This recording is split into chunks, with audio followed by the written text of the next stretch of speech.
now it's time for our weekend recap. We're going to kick it off with the light heavyweight contest, the light heavyweight rematch between London's own Anthony Yarde and Manchester's own Lyndon Arthur. I went with Anthony Yarde to win this thing, and it didn't come down to boxing, didn't come down to the sweet science. It came down to intangibles. Conventional wisdom dictates that a technical boxer will fare even better in a rematch situation than they did in the first fight. In this fight, this sequence of fights between Lyndon and Anthony, Lyndon would be that technical boxer. He'd be that stick-and-move jabber, the guy who, based on conventional wisdom, is supposed to be able to make adjustments, even better adjustments, the second time out than he did the first time. Based on the information he gathered from the first fight. Based on conventional wisdom, the technical boxer is supposed to fare better the second time out than they do the first time, but that wasn't enough for me. There was something about Anthony Yarde this time. He seemed really switched on from the moment the fight was announced. Disgruntled. I even vaguely recall him telling Tunde Ajayi, member of his own team, to put a sock in it. It seemed to me that he wanted revenge. The first fight wasn't a blowout. The first fight wasn't a lopsided beating or a one-sided contest. Some people saw that first fight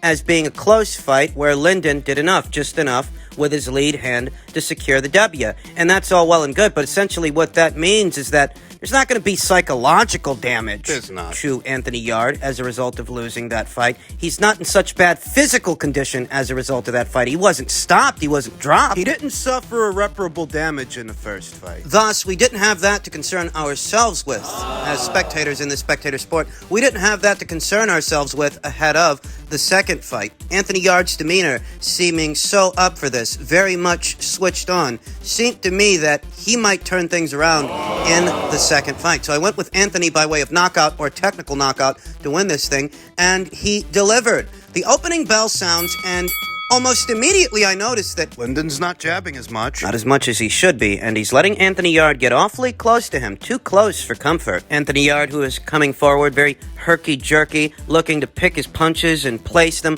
closing the gap on Lyndon Arthur, backing him into those ropes. Fucking fight only lasted 4 rounds. I gave the first round to Anthony Yarde. Anthony Yarde, who was so obviously the busier man in that first round, very determined, letting off hard shots that weren't hard to see, hard to look for. The second round seemed like a closer round to me. I didn't really think either guy did enough to win the second round, though you got to give it to somebody. I decided to swing it to Lyndon. Why not? Round was pretty much a clinch fest. There's a lot of wrestling in that second round. The third round was a breath of fresh air from the second round. We saw good clean punches from Yarde in the third. Akin to what we saw in the first round, the very first round of this light heavyweight contest, this rematch. And in the fourth round, Anthony Yarde closed the show. I want to say that perhaps what won Anthony Yarde this fight is that he didn't wait. He wasn't waiting for Lyndon to give him the green light to come in. Lyndon, who landed a few good jabs, 1 or 2 very good right hands. He didn't have Anthony's respect this time. Anthony was effectively crowding him, walking him down,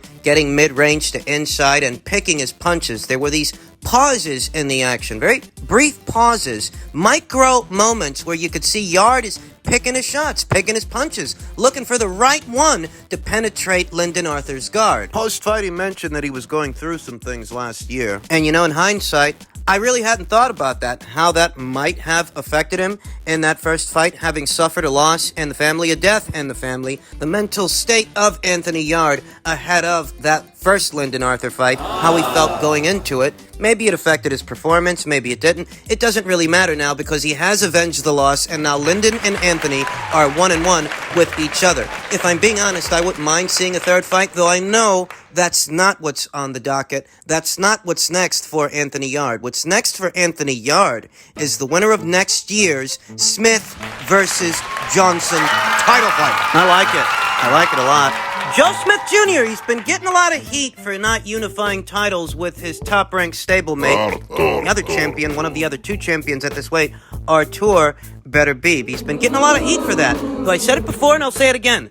Given the sequence of fights that he's about to undertake, a fight with hard-punching, hard man, Callum Johnson, and now Anthony Yarde, should he make it through Callum, I gotta say, I know it's not a Beterbiev fight, and I understand that, but I really like this little four-man tournament. I really like this sequence of fights. So I'm not going to argue with If any of you guys out there told me that you think Joe's people are guiding him away from R2 or Better Beef, I can't help but agree, because look at what the news has been. He had a two-fight plan that didn't pan out because he contracted COVID-19. He was supposed to be fighting his mandatory challenger, Umar Salamov, who is now going to be fighting WBA light heavyweight champion Dmitry Bivol. Joe was supposed to be able to get his hands on him first. He was supposed to go from an Umar Salamov fight to a Daniel Jacobs fight, not an R2 or Better Beef fight. He contracts COVID, the plan changes, now he's fighting Johnson, and if he beats Johnson, he's supposed to be fighting Anthony. And none of those guys, none of them, are R2 or Better Beef. If you tell me you think Joe's avoiding Artur, I can't help but agree. I can't argue with you. This one's supposed to be going down early next month at the Turning Stone Casino in Verona, New York, over there in Joe's neck of the woods. Callum Johnson, he's going to be flying over. And this ain't going to be no fight of finesse. No fancy feet, no finesse fighting kind of fighters are going to be involved in this contest. Both of these guys, they're punchers, they're brawlers, they're bruisers. That's what they both are. And both guys got enough power that they can take the other guy out with a single shot. I don't think this fight goes the distance. And that's what I really like about this contest and how it's all stacking up. Anthony Yarde, he's a puncher, he's a bruiser, he's a guy who could take a guy out with a single shot. So the winner of this fight versus that guy, Anthony Yarde, I like it. The WBO title could end up changing hands. Resume for resume, Joe's got a better resume than Callum Johnson. He's got a better resume than Anthony Yarde. That's just the truth. Those are the cold, hard facts. Joe Smith Jr. retired Bernard Hopkins in a fight that Joe was favored to lose. Before that, he upset the apple cart for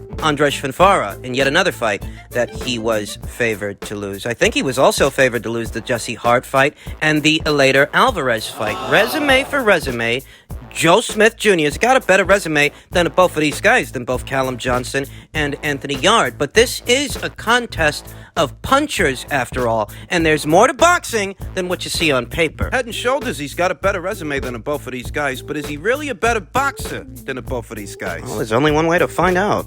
Moving on to the DAZN card, the undisputed welterweight title fight between Jessica McCaskill, the reigning undisputed champion, and late replacement Candy Wyatt, who was standing in for former two-division champion of Argentina, Victoria Bustos. Victoria couldn't make it, something to do with a COVID pass, a vaccine visa, what have you. Victoria couldn't make it, so Candy stood in her place. A very brave Candy Wyatt, who took this fight on short notice. All-star corner for Candy Wyatt. You saw Empire's own Brian Cohen, reigning WBA super lightweight champion Kaylee Rice. now unified in possession of both the WBA and WBO super lightweight titles. You saw former unified featherweight champion of Canada, Candy's countrywoman, Jelena Marjanovic. It really was an all-star corner in Candy Wyatt's corner, her neck of the woods. But Jessica McCaskill, who I picked to win this fight, at minimum I knew Jessica can win this fight on volume alone. Activity. She put a stamp on it and actually forced a stoppage. She stopped Candy Wyatt, who was taking a lot of punishment, and I mean a lot of punishment, throughout the course of this very entertaining fight. I'm about to watch Jessica beat the shit out this girl. It ain't gonna be pretty, but I think Jessica gonna fuck her up. All right, Jessica. Let's get this shit. Let's get this shit. Let's get this knockout, Jessica. Let's get this knockout, Jessica. It's a lot of people there. Give them a knockout. Chicago, Shot-Town, Rick Ramos, fucking shit. Her face is red as a.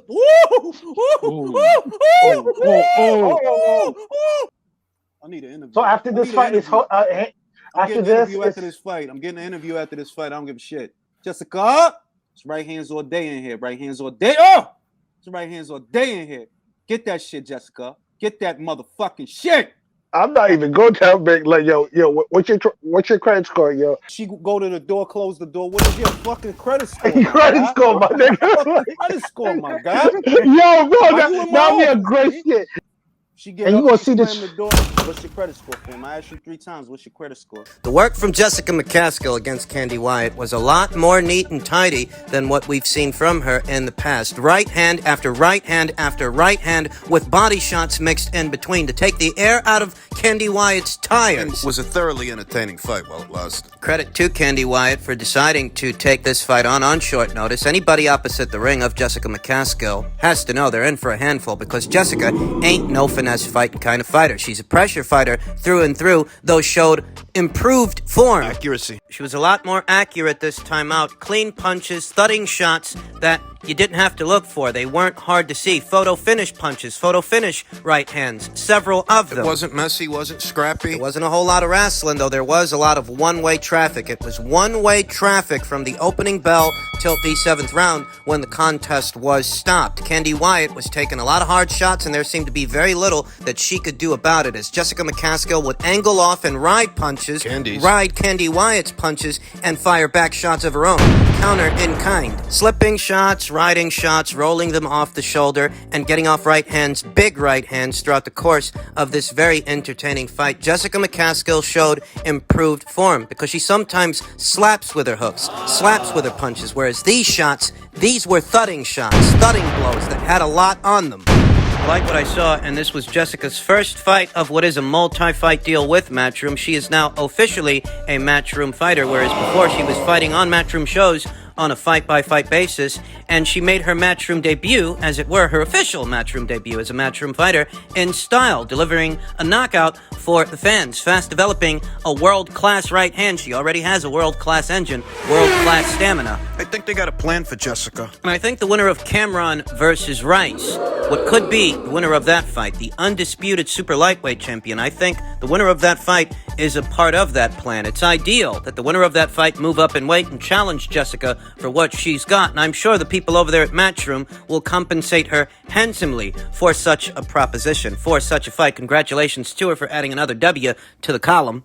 And we come to the main event of that same card. Devin Haney, reigning WBC lightweight champion Devin Haney, world champion, and the challenger Jojo Diaz in a fight that worked out as I predicted, with a few thrills, though no spills. I have to say, I like Devin Haney's boxing, his movement, his accuracy, his punch placement. I did like all those things, though what I didn't like was how his punch resistance looked, how he reacted whenever Jojo Diaz... Joseph Diaz, who ain't the biggest puncher. I think Joseph Diaz is a world-class operator, quality guy, make no mistake, though he's never been known for having concussive power at featherweight, super featherweight, or here at lightweight. Jojo Diaz, good guy. Not necessarily known for packing a big punch, though he is aggressive, he is tough. But he's not a concussive puncher. He's not known for his power. I saw Jojo Diaz land a left hook to Devin Haney's chin. Devin Haney, who had that right hand in place to protect that side of his face, but somehow he still ate a left hook from Jojo Diaz. It just kind of grazed him. And I just didn't like Devin's body language when the shot landed. I just didn't like how he looked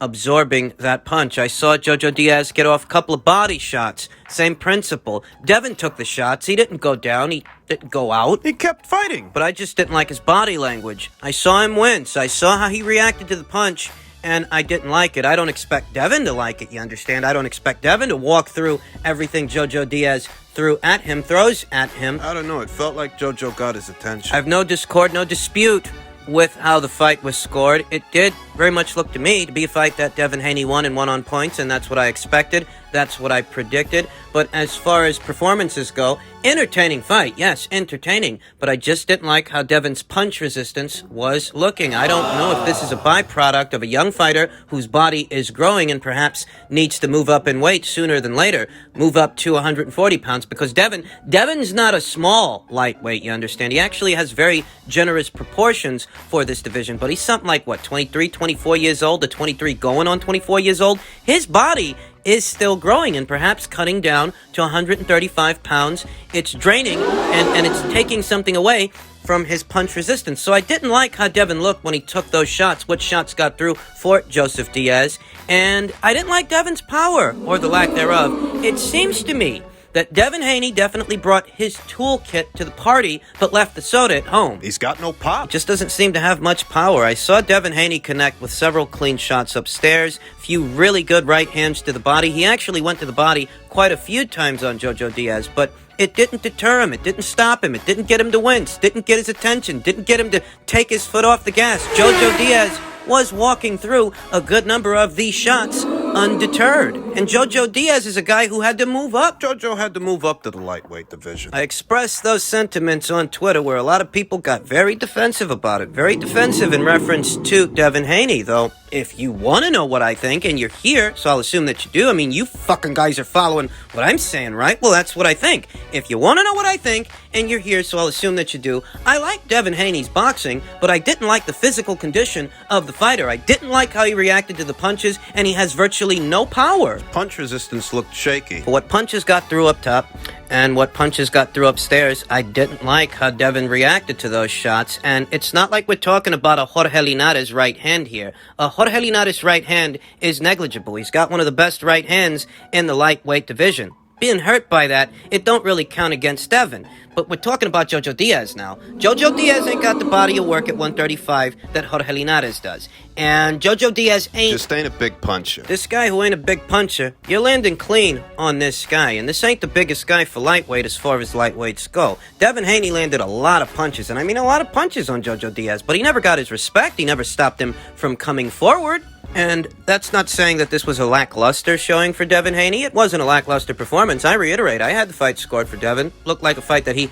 won to me. But I can't help but notice that there were one or two things that I didn't like. It wasn't all bad, but it's cause for concern, and these are things you want to think about if he is to travel to Australia for George Kambosos Jr. George Kambosos Jr., who has the ideal frame for a lightweight. Not too big, so it's not too difficult to cut down to 135 pounds, but not so small that the guy's just going to get moved around the ring and bullied. Don't forget that George Kambosos ate a real hard shot and was knocked down by a stronger puncher than Devin Haney in his last outing, Teofimo Lopez. I'd have to say comparatively, Teofimo packs a bigger punch than Devin does, and he dropped George Kambosos late, but he didn't stop him. He didn't knock him out. George picked himself up off that canvas and secured the W. It's safe to say that if you can absorb what Teofimo Lopez has got, you can absorb what Devin Haney's got. Because Devin ain't a big puncher. No need to get defensive and go cry in the car about it. It's possible. It's entirely possible that Devin Haney's body is growing and it's sapping his power, cutting down to 135 pounds. That's something to think about.